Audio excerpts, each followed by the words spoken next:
All right. Good evening, everyone. Thank you so much for joining us here this evening at the Clinton Center. My name is Nate Thomas, and I'm the Educational Program Senior Manager here at the Center, and we are so honored to have you guys here with us today. We're going to go ahead and start with our program, and to start us off, we've got a few messages from my bosses. We'll go ahead and turn our eyes to the screen.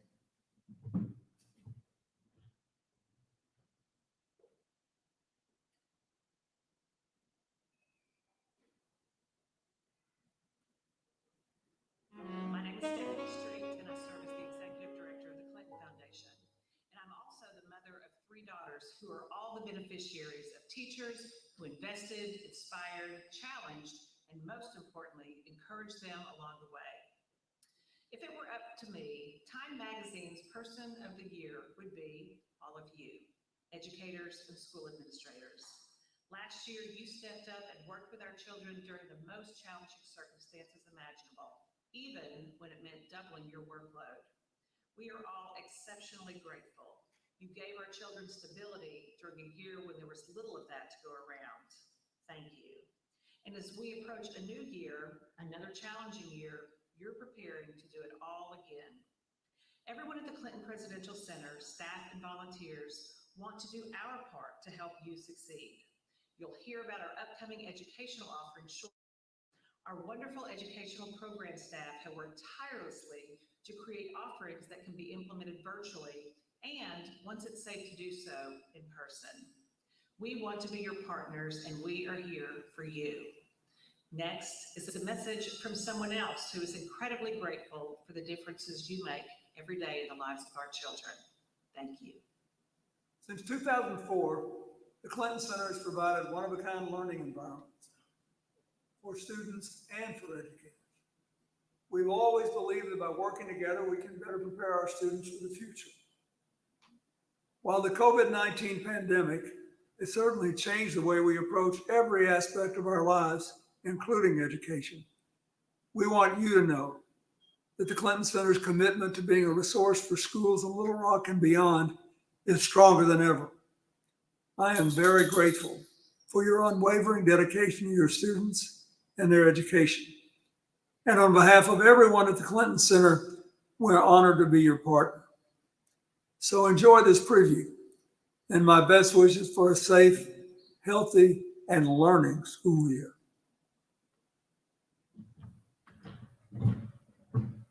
All right. Well, thank you guys again for being here with us this evening, and we are going to go ahead and get started.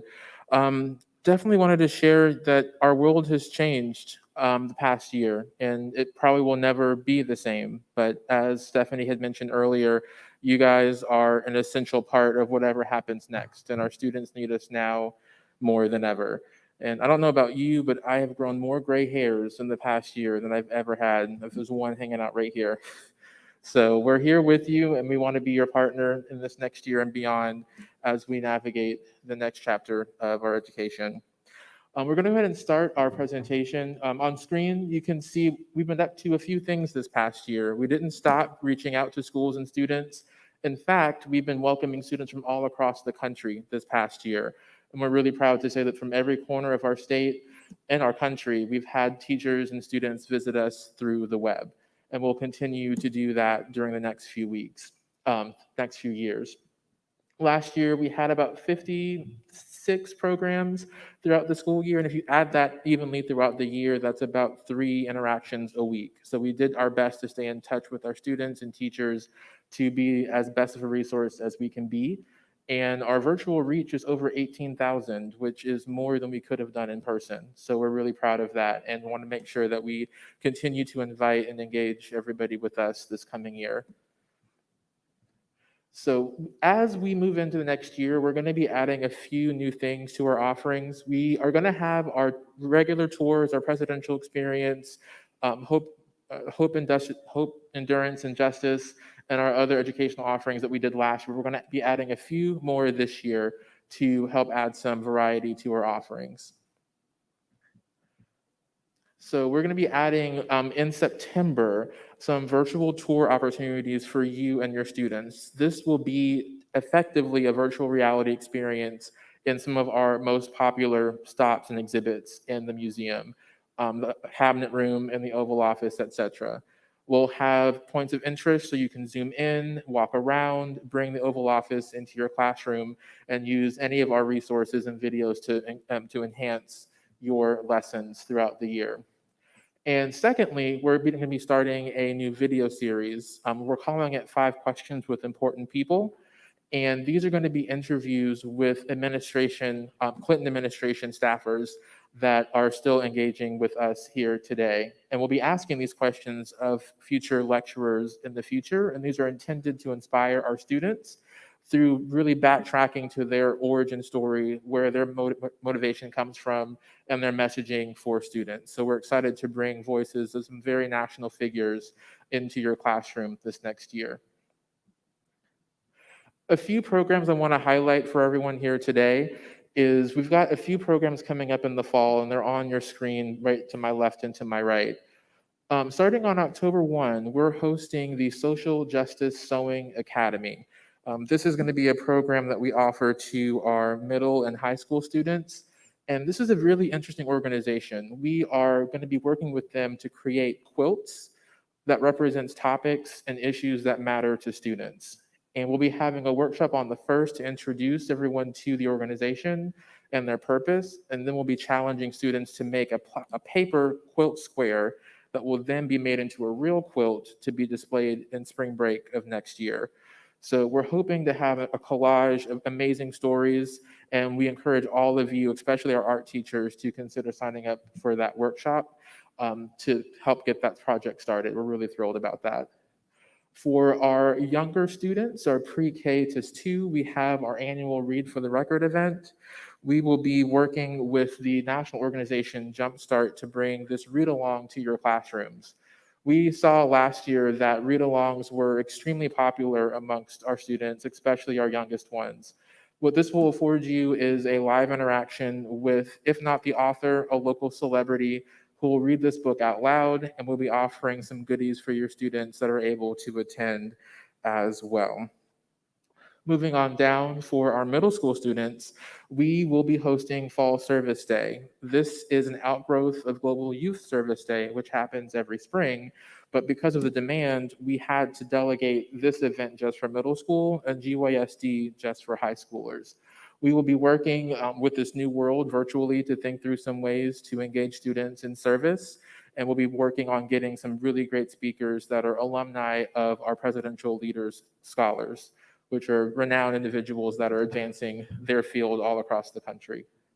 And last but not least, Curbside Couture is happening again, and we are thrilled about that. This was the first program we did during the pandemic last year. We had the discussion of, do we cancel this event because it is an in-person fashion show? But we did not want to let the students down, and we hosted a virtual fashion show last year. And this is a show that challenges to recycle material, turn them fashions. And this started from an exhibit we had years ago by Oscar de la Renta, who designed many gowns for the First Lady. And it's been a phenomenal program ever since. And I believe we're going to throw here to my colleague on Zoom, who will be joining us to talk about some exciting programs from the National Archives. And Kathleen, if you're here, we're ready to, oh, hey, how are you, Kathleen? Hey, I'm well. Awesome. This is Nate, I think there's something you wanted to do before you threw to me. Don't you have some special prizes? That is absolutely correct. So if y'all know, we do raffles here every year at the Educators Reception and give away some really cool things to help start the school year out right. So we're going to do, we've already done a random drawing for our 3rd place winner. And if you're online with us here today, you're eligible to win if you're present or not. But our 3rd place winner, who will be receiving a really cool gift basket of local resources and gift cards from Community Bakery, from Yellow Rocket Concepts, Big Orange Zaza's, Nexus Coffee, goes to Michael Flowers from Mills High School. Awesome. Congratulations, Michael, and we hope to get in touch and get this gift to you very soon. Over to you, Kathleen. Great, thanks, Nate. I'm sorry I can't be there in person, but I'm really excited about the programs that we've added for this school year, in addition to the programs that we're bringing back from past school years. So I'm going to talk to you about 3 things tonight, and I think on the next slide, it'll remind me what those are.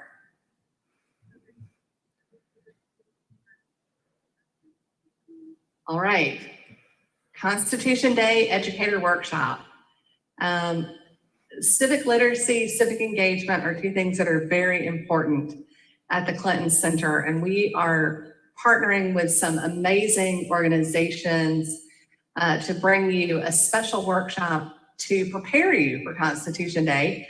Constitution Day is on Friday, September 17th, and our workshop will be a couple of days before, on Wednesday, September 15th. We are working with the Georgia Center for Civic Engagement, the Arkansas Humanities Council, the Arkansas Council for the Social Studies, and just some great partners, the City of Little Rock. So that's going to be a really neat workshop, and we hope that you will take part in that.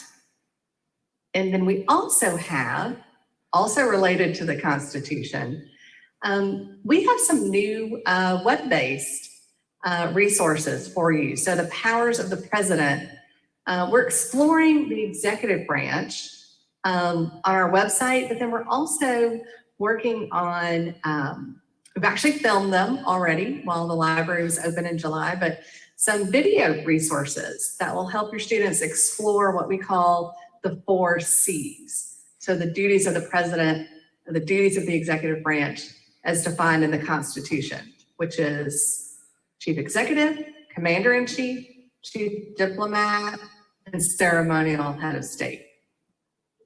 And then last but not least is something I can't tell you a lot about, but something big is coming from the National Archives.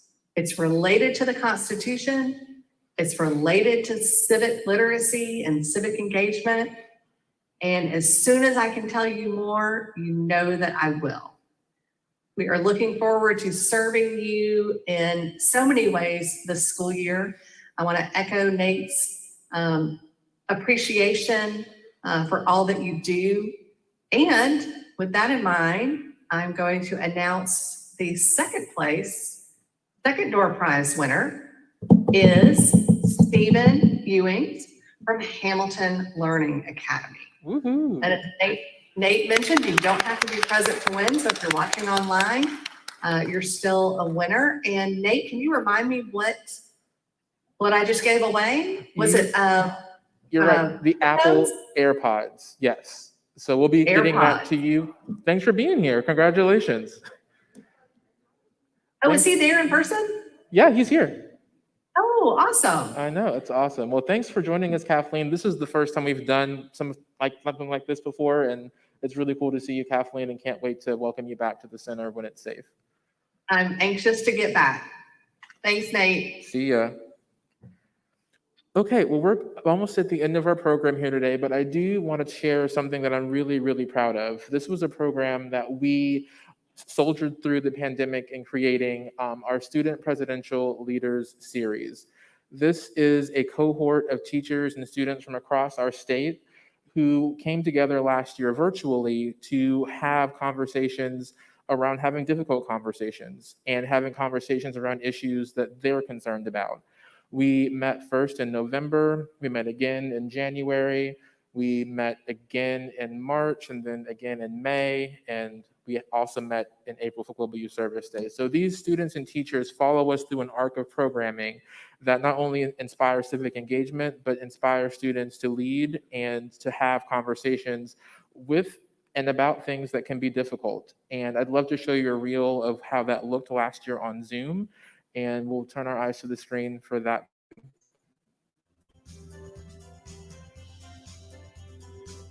A good leader is someone who's able to carry out their plan to something that leads to change and building something important. It seems to be somebody who's intelligent, pragmatic, especially as it pertains to their goals. And also they should be working for positive change specifically. Anyone can contribute to their school or community by just being an example of someone who is open to discussion. I've learned that in all the spaces that I find myself in, whether it be outside of my school or within my school, my voice really can be used to make positive change and to uplift the voices of those that may not be normally comfortable speaking in those spaces or taking a leading role. I think the best way to make any community better is to understand the people in it and their situations. So I think we can all take back like the practice of empathy and understanding other people's situations and background. Including the educators in this helped so much because they were able to see both educator and their peer group how much they actually had in common. I feel like I've grown effectively in my communication skills and just the way that I use my voice. Before the leadership series, I didn't have like a whole lot of confidence. I've realized that I actually am reaching other people and that my voice actually does have an effect.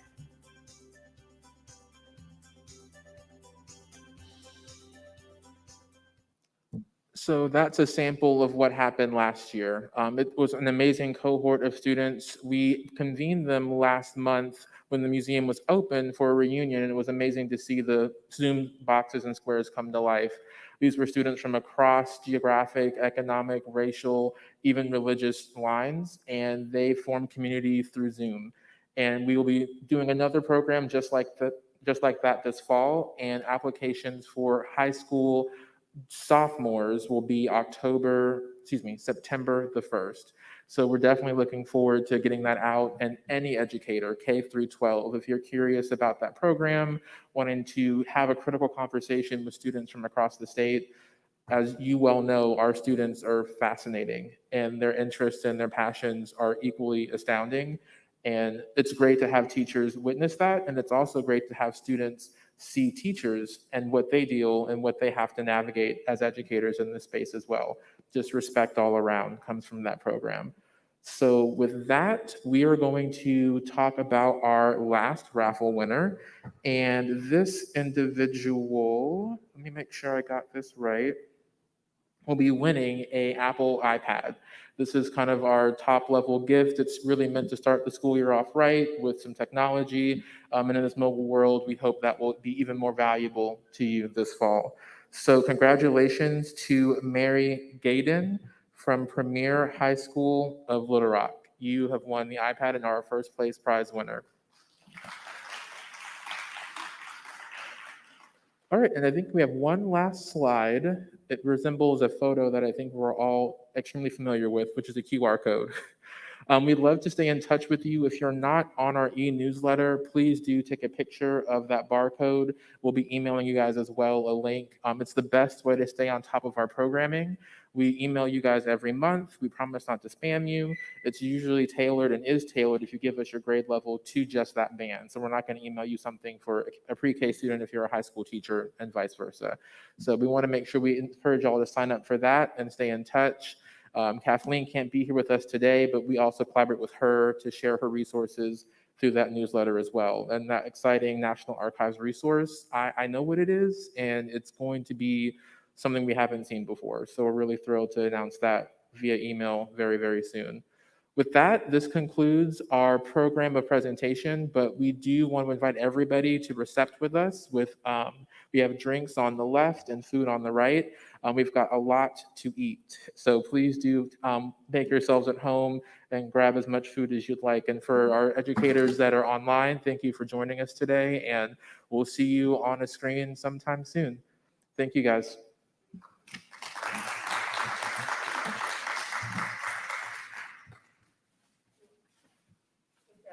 This one? Okay.